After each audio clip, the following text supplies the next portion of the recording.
शुक्लाम्बरधरम् विष्णुम् शशिवर्णम् चतुर्भुजम् प्रसन्नवदनम् ध्यायेत् सर्वविघ्नोपशान्तये व्यासम् वसिष्ठनप्तारम् शक्तेः पौत्रमकल्मषम् पराशरात्मजम् वन्दे शुकतातम् तपोनिधिम् व्यासाय विष्णुरूपाय व्यासरूपाय विष्णवे नमो वै ब्रह्मनिधये वासिष्ठाय नमो नमः अविकाराय शुद्धाय नित्याय परमात्मने सदैकरूपरूपाय विष्णवे सर्वजिष्णवे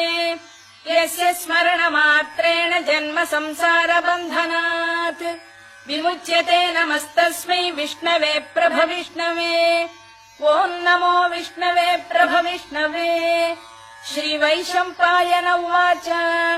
श्रुत्वा धर्मानशेषेण पावनानि च सर्वशः युधिष्ठिरः